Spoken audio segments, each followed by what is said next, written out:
What is going on YouTube? Welcome to the Living Freed channel. My name is Tyler Freed, and in this video, I'm going to be explaining to you why there is no excuse that if you are watching this video and you stay tuned till the very end, there is no excuse after you watch this video and you're a truck driver or you're somebody looking at getting into trucking.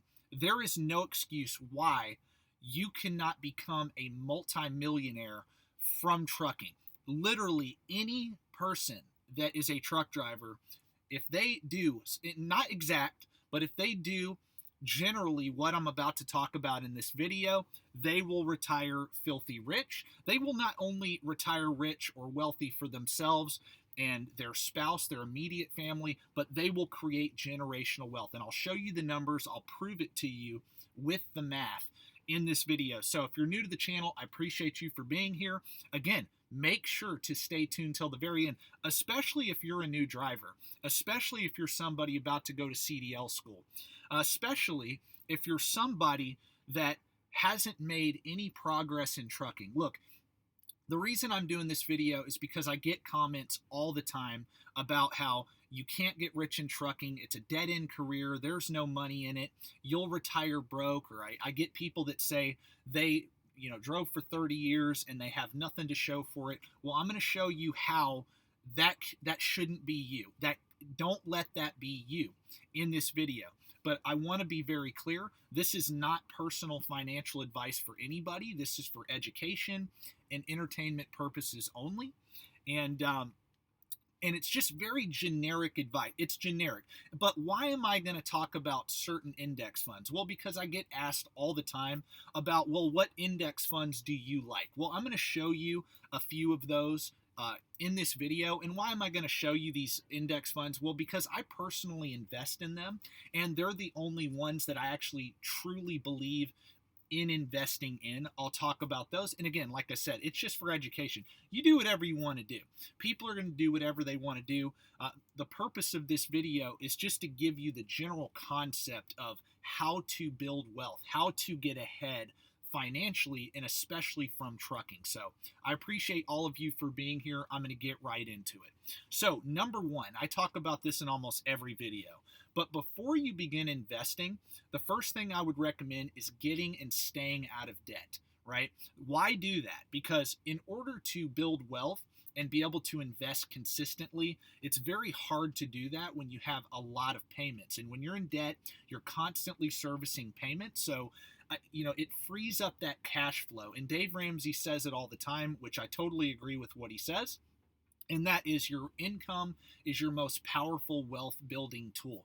And when you pay off all your debt, you free up that cash flow and you're able to invest more of your income into assets like the stock, owning stocks or saving up to buy rental property or whatever. So that's number one, getting and staying out of debt. Number two, I would say save up 6 months of living expenses. Add up all your expenses for a month, multiply that by 6. That'll give you 6 months worth of living expenses. I would recommend before investing, save up that much money in cash and have that liquid for any unforeseen emergencies that you might have. That way, once you get out of debt, you don't have to go back into debt to cover those emergencies. You also don't have to cash out your investments to cover emergencies. So it's kind of like a self-insurance policy. It prevents you from doing dumb things like selling your assets and going back into debt, right? So that's what I would recommend before. That's for anybody, honestly. And, being out of debt and having an emergency fund alone is amazing, right? And typically most people can get away with having about 10 to 15 grand saved up in cash, and that's perfectly fine. But beyond that, that's where I think it's time to think about getting your money to work, right? And that's what I'm going to go over in this video. It's time to think about buying assets. And for me personally, I only buy cash flow producing assets, right? So I don't buy Bitcoin, I don't buy silver, gold, any commodities. I buy either businesses or real estate.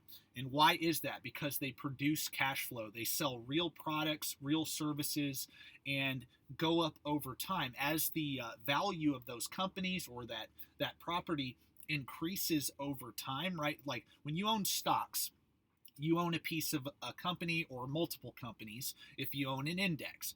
And as those companies grow over time, that generally reflects in the stock price over time, and you grow your wealth with those companies as you invest in those companies over time, right? These are companies that, household names, and I'll go over that in this video. But those companies, make a profit. They're cash flow positive.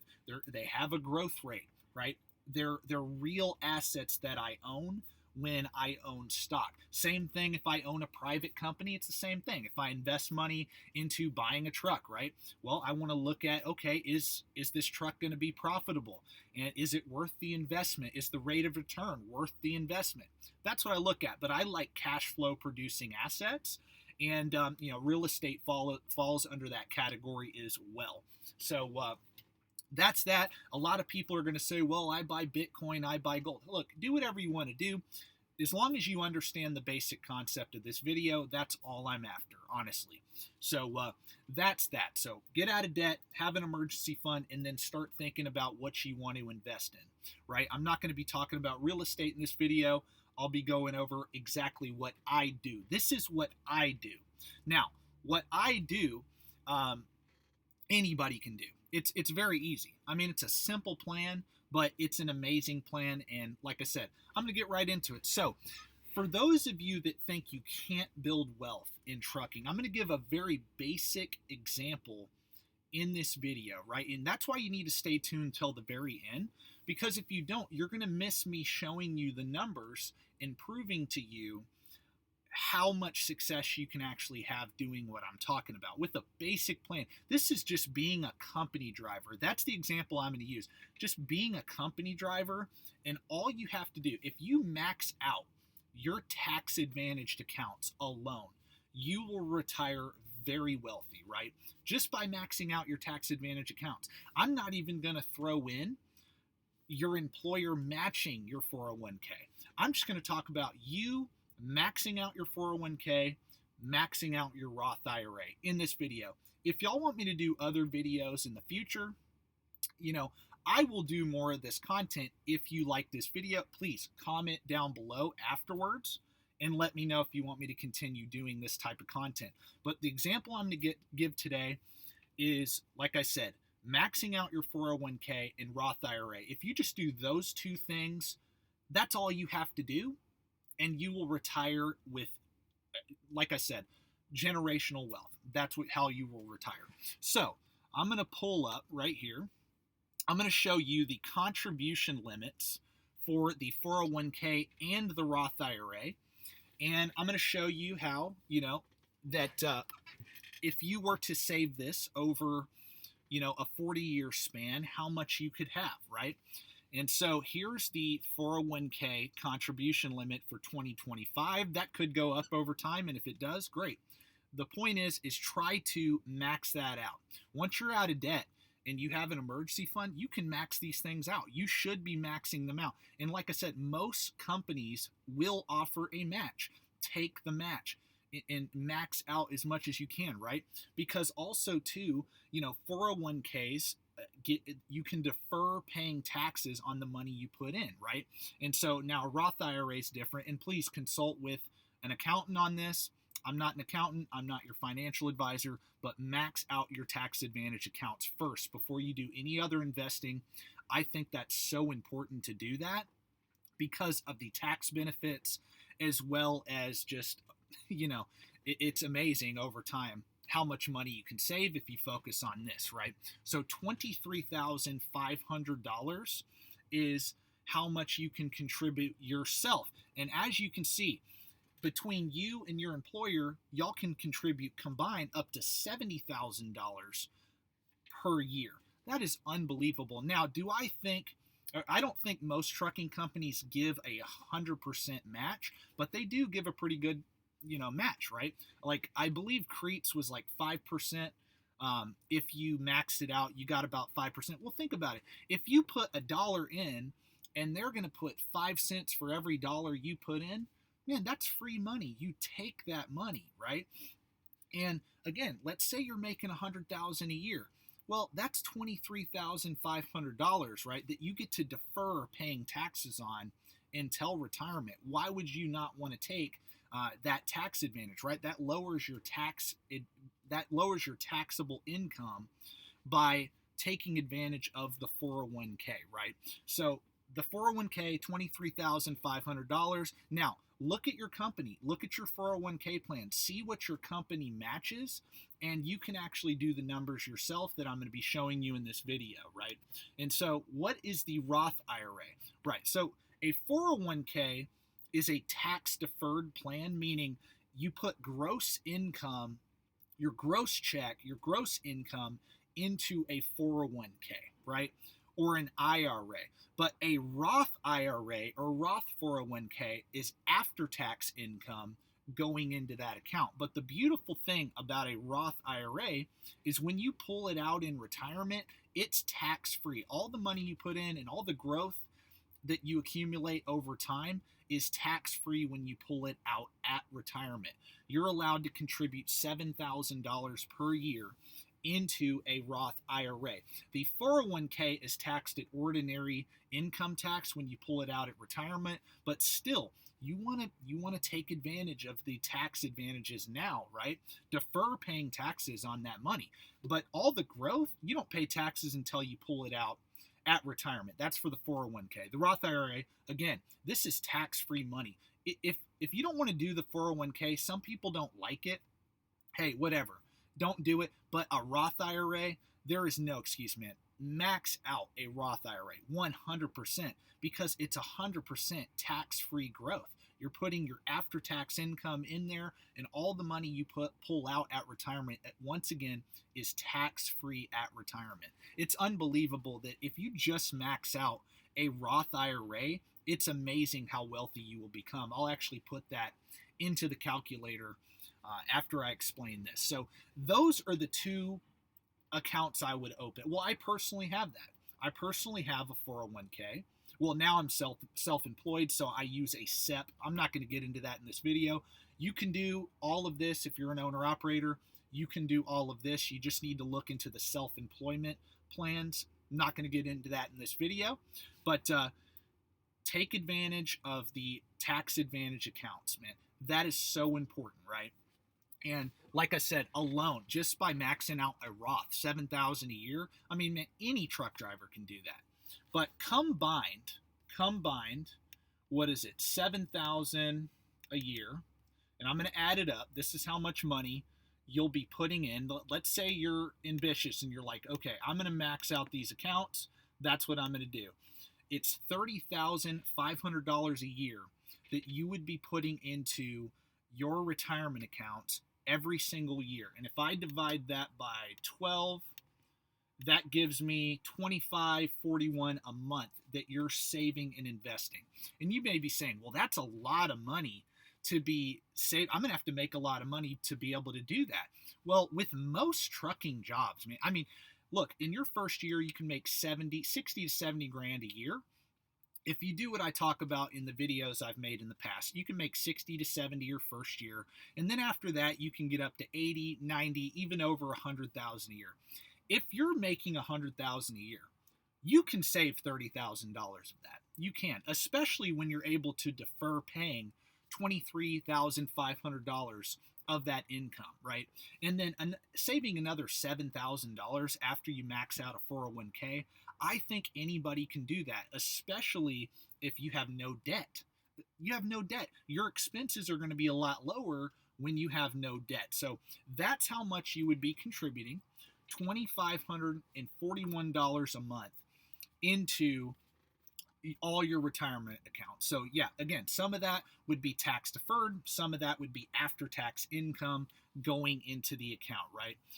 So you may be saying, okay, well, you're saving all this money. What do you save and invest in? Well, me personally, I buy low cost index funds. I buy right now, well, when I first started investing, I bought the total US stock market index. I bought VT SAX. This is, and I'm going to go over all the funds now, then I'll do the calculator at the end. That's why I told you to stay tuned till the very end. But I bought the Vanguard Total Stock Market Index Fund. Now, this fund tracks every stock, every publicly traded company in the United States. That's what I invested in for the first like 2 or 3 years I started investing. It was like 2.5 years. I only bought the US stock market.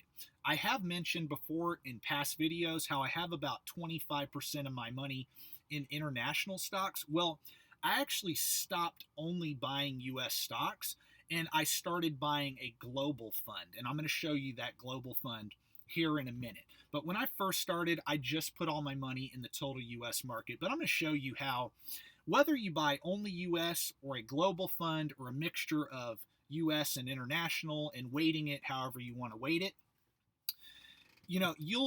they track very closely, right? The World Fund and the total US market fund track very closely. Now, in recent history, the US stock market has done better than international, right? But if you look at history over the long term, markets go in cycles. Sometimes international stocks outperform, sometimes US stocks outperform. Yeah, the last 15, 20 years, the US has done better. That's because big tech is heavily weighted in the United States, and big tech has outperformed pretty much everything the last 15, 20 years. But I'm a believer in not trying to time cycles or time markets, and I like having the ultimate diversification that I can get.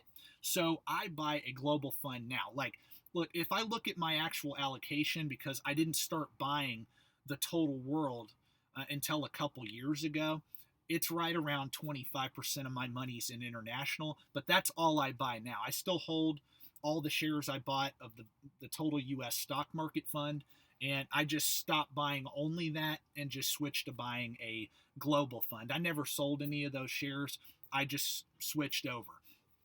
But in my opinion, I mean, that global diversification is a good idea.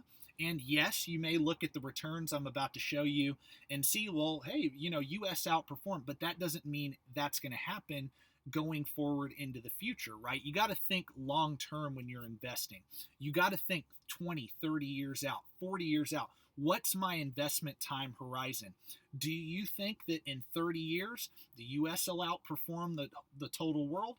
Who knows, right? I'm not trying to make that guess, so I just buy the total world market at market cap weights. Now, to be very clear, if the US stock market's up, generally the world stock market's up. Markets are very correlated, and they generally go, like, if the US stock market's up, the global market's up. If the US market's down, the world market's down, and they're only going to outperform one another by a hair whisker.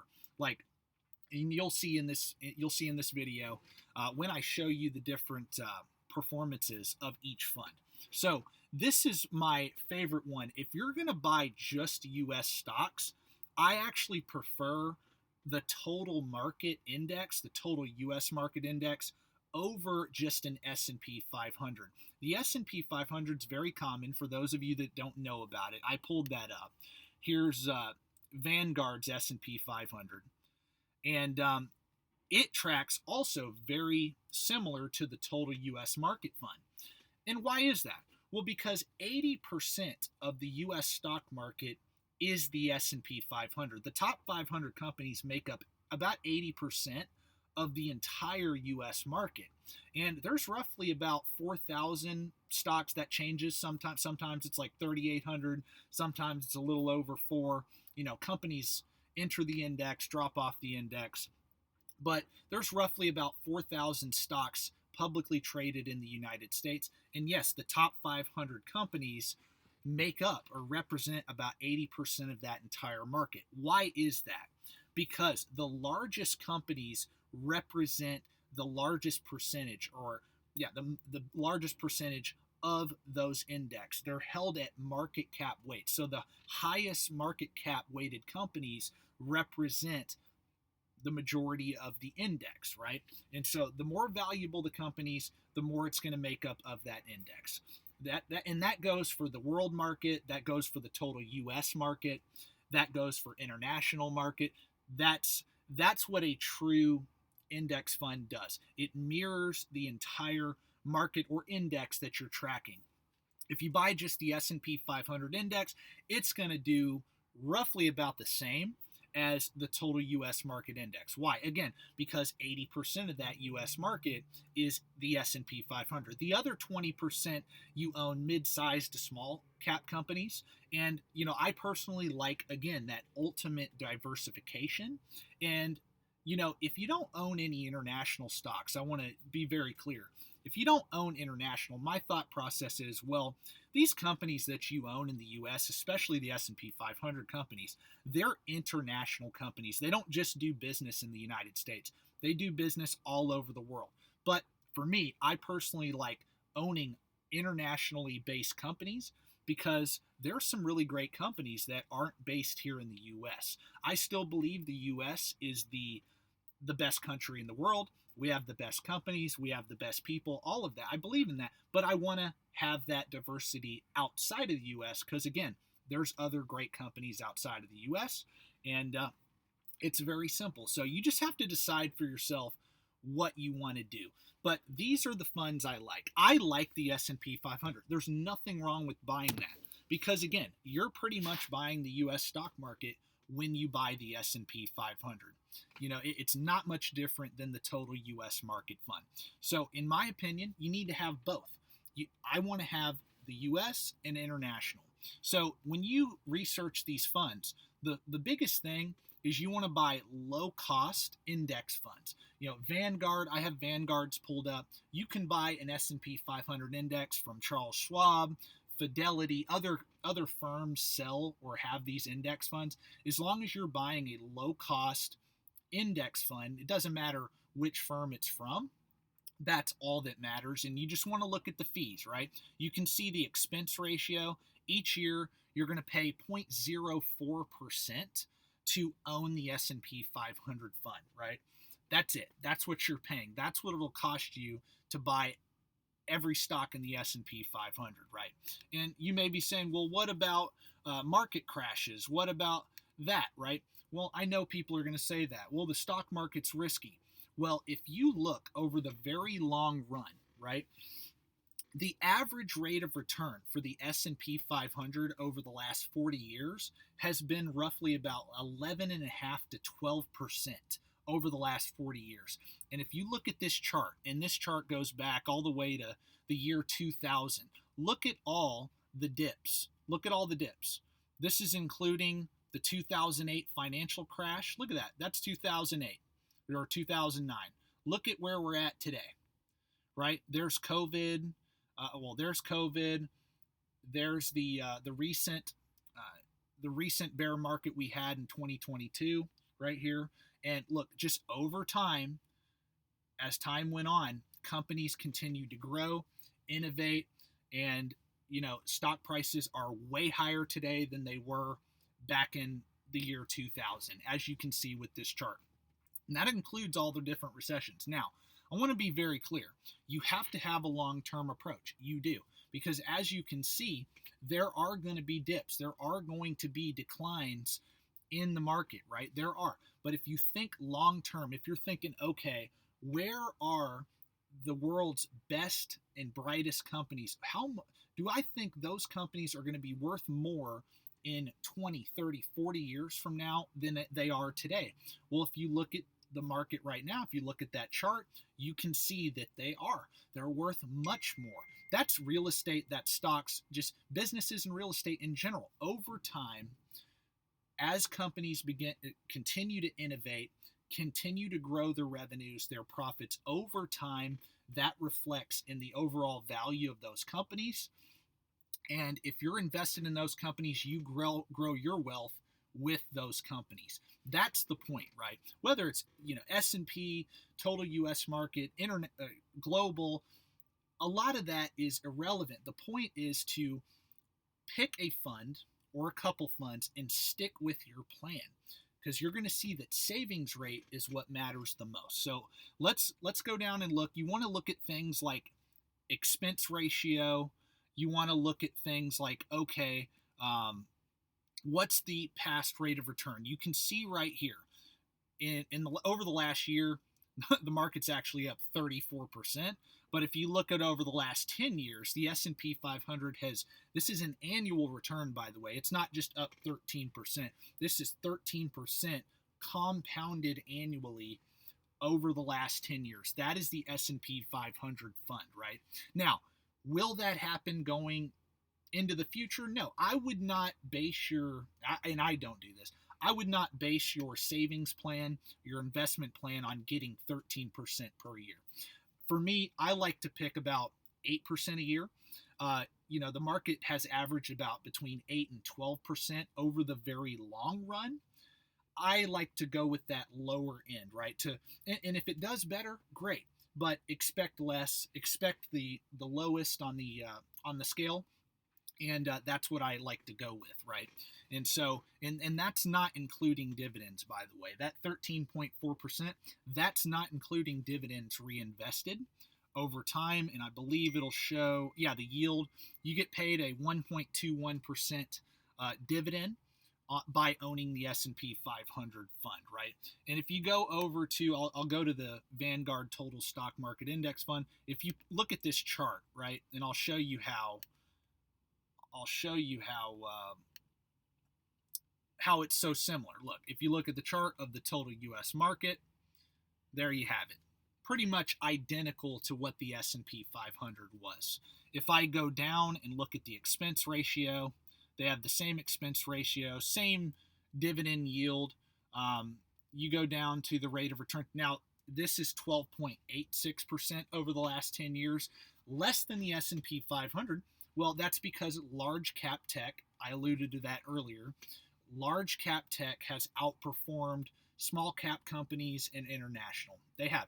When I pull up the World Fund, you're going to see that the World Fund has actually underperformed the U.S. market, both the total stock market index in the U.S. and the S&P 500. But again, investing is about the future, not the past, right? And so, but you do whatever you want to do. I think if you go with any of these options or a combination of the total market index and an international fund and weight it however you want, you will do very fine. As long as your savings rate is there, you're going to reach your goal, especially if you max out your accounts like I just talked about, right? So that's what you're looking for. You're looking to put your money into something that is going to go up in value over time. And look, the last 10 years, that's what it's done. You look at this chart. Again, that includes all the different dips. Look at these dips. But after the dips, market went up, market went down, market went up, and over time, you're going to get the ups and the downs, the peaks, the valleys. But over time, if you're consistent and you dollar cost average over time, you will get that market return and do very, very well as long as you stay the course, right? Okay, so that's for the U.S. market. Now, some people are like, well, I want to own international. I think that's a great idea and a great thing to think about. Well, what you can do, instead of just buying a global fund, what you can do is buy a combination of U.S. stocks and international stocks, right? And so some people are like, look, I don't want to buy the global fund because when you buy the global fund, it's held at market cap weights, and the U.S. stock market represents about 60% of the entire global stock market. The other 40% is international stocks. And so a lot of people are like, look, I don't want 40% of my money in international. I'll put about 10 to 20% or however much, right? So a lot of people will buy either the S&P or the international fund separately, right? They'll go 80-20. So if they're saving $1,000, they'll put 800 in the S&P or total U.S. market fund, and the other $200 in the international fund. So right here is the Vanguard Total International Stock Market Index Fund. And as you can see, you go down. Now, the net expense ratio for international stocks is a little higher. And but if you want that diversity globally, I'm willing to pay 0.12% to have that diversity. And so you'd be paying 0.04% for the U.S. fund and 0.12% for the international fund. And you can weight it however you want, and you can go down and look at the performance. And as you can see, over the last 10 years, international stocks have done 5% compared to 12 and 13% in the U.S. But again, that's the past. That doesn't mean that going forward into the future that the U.S. stock market's going to continue to outperform international stocks by that much. I don't know. It could last for another 10, 15 years. Like I said, I don't like to try to time the market or cycles. I just buy the market and let the market figure itself out. And so that brings me to the final fund, right? And I think, too, that actually doing it and this is why I do this. I buy the world fund. The reason I do that is, again, because I'm not trying to figure out how much I should put in international versus US. I let the market figure that out. And so this is my absolute favorite index fund by far. And this is what I personally put 100% of my money into, literally 100% now. Like I said, I started out buying US stocks, but now this is the fund I buy.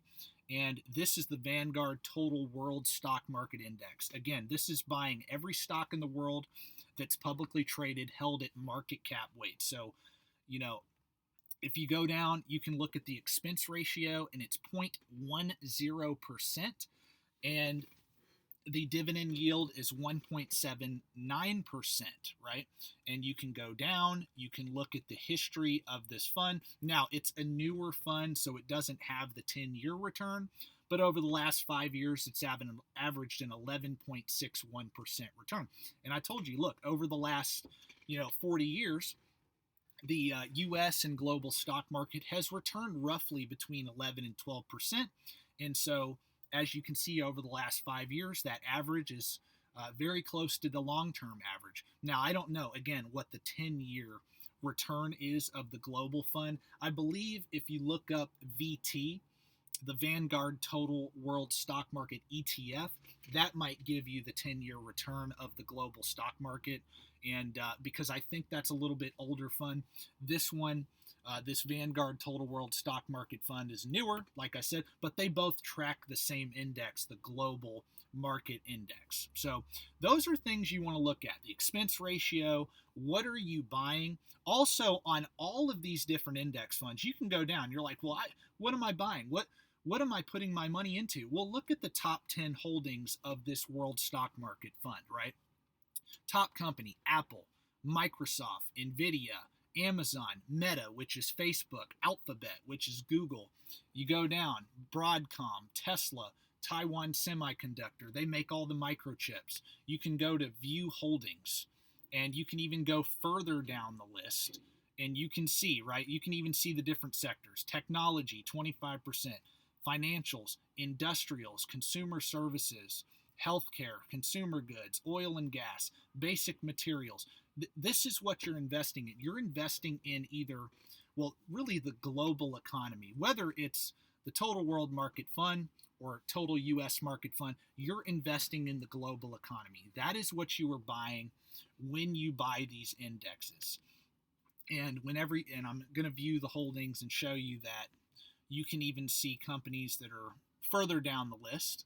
Well, for some reason, it's not popping up. It did before I started this video. Anyway, you can see even further down the list the other companies that are on here. And, you read the top 100 stocks in the Total U.S. Market Fund, S&P, Global Fund. You're going to recognize a lot of these companies. I mean, look at the top 10 companies. Don't you recognize those companies? These are all profitable companies that sell things that we use every day. They sell products and services we use every day. They're profitable. They're growing, they're innovating, and yes, there will be companies that go bankrupt.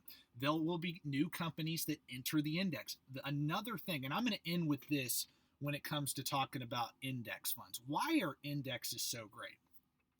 Because they're tax efficient. One, you don't have a money manager buying and selling stocks for you on your behalf. The index automatically adjusts what stocks should be in the index, where they should be on the index, and you don't have to pay an advisor to do that. You just buy the fund and the market works itself out. So let's say, for example, Apple goes bankrupt. Well, it'll just get replaced with the next best company. It'll drift down the list on the index and get replaced with the next company. You don't have to actively make that decision whether to buy and sell Apple when you own an index fund versus being a single stock picker. Well, if a company's stock starts doing bad, a company's starting to do bad, you have to make the decision whether to buy or sell that stock. And you don't have to do that when you own an index at all. You don't have to do that. Or if you're using a financial advisor and they're investing in an actively managed fund, they have to make those decisions. And whenever they reallocate and they sell the different stocks that are in the fund, like in actively managed funds, anytime they sell a stock at a profit, that incurs a taxable event. That incurs a a capital gain tax, and you have to pay that tax. The index, you don't have to worry about that.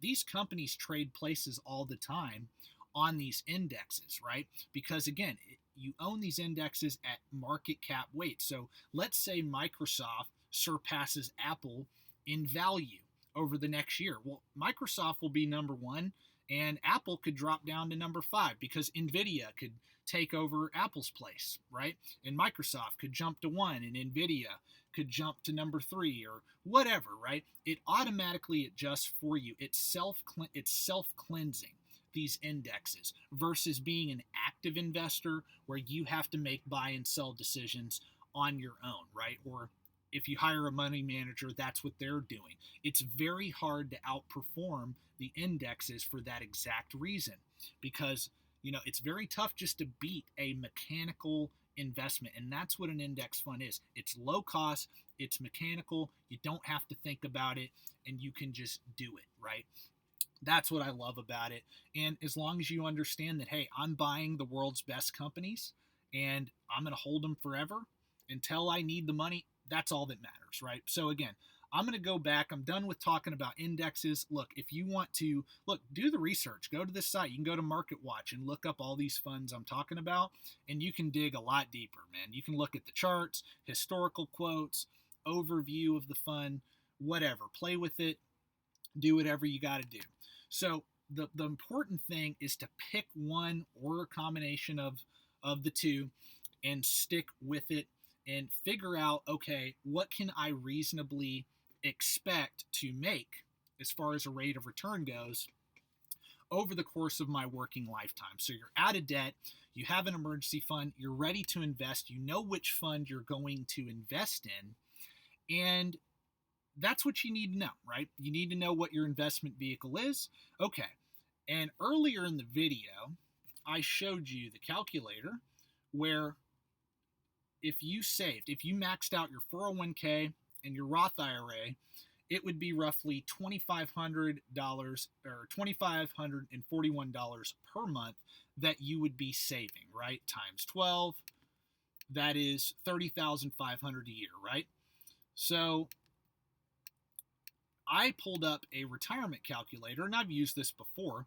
This is Dave Ramsey's investment calculator. And pretty much what you do is you plug in your age, you plug in when you plan to retire, and you put how much you have saved currently, and you also put how much you're going to contribute over that time period and the expected rate of return that you think you could get, right? Look, I put 8% in this example.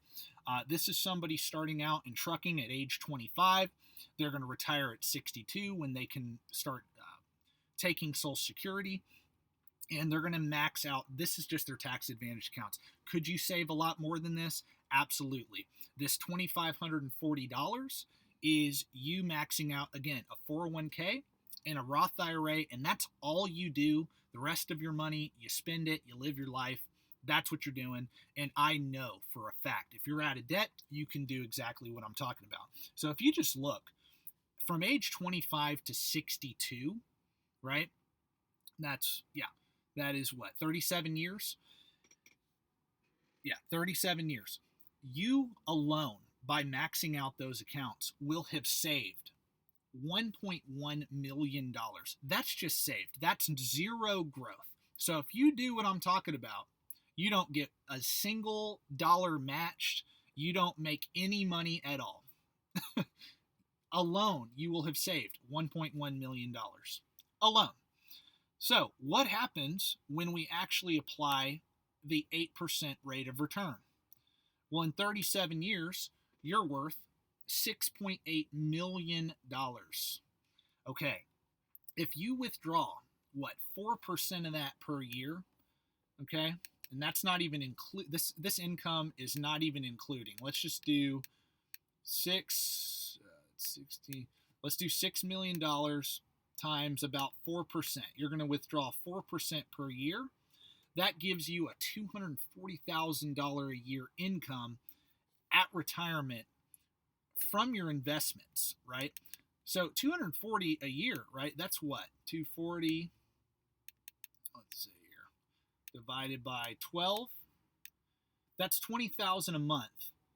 20,000 a month in retirement, and that's just by maxing out your Roth IRA, 401k. Some people want to go to age 67 because I believe that's the full benefit is age 67. So let's say you work that long. You could be worth $10 million.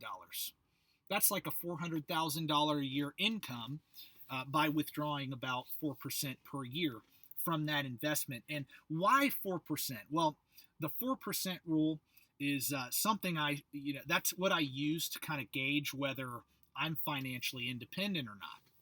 And moral of the story is pretty much it's saying, can I withdraw 4% of my income and retire and not have to work for an income to pay my bills?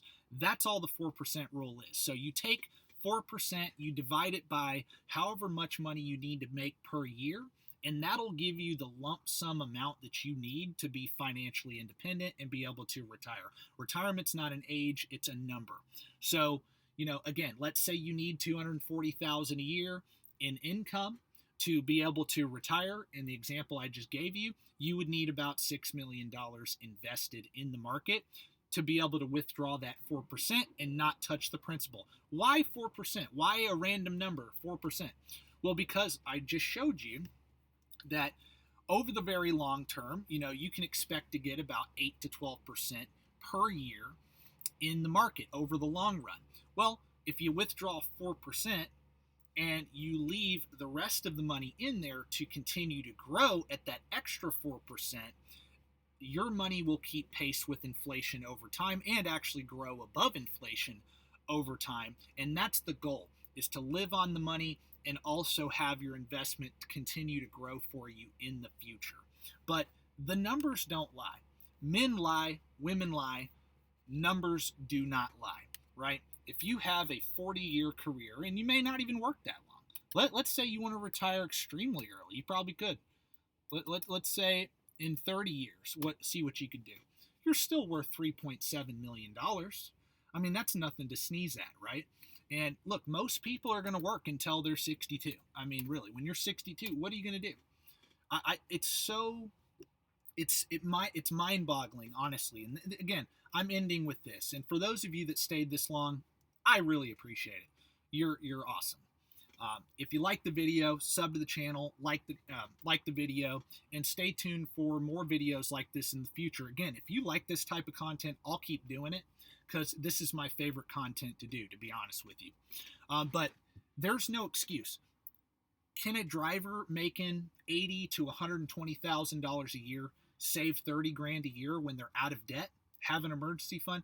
Absolutely, they can. They can not only save that, but they can save that and enjoy their life. Maxing out a 401k and a Roth IRA, it just takes a little discipline. That's all, a little discipline and basic principles that you live by.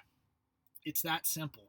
You can do that as a truck driver, 100%. And not to mention, if you grow in trucking, you buy a truck, you become an owner-op, you build a fleet. I don't care who you are, whether you're in trucking or in any other career, you can do what I'm talking about in this video. But look, there's no excuse. If you're making 80 grand a year, you can save 30 of that and live on 50 when you're out of debt.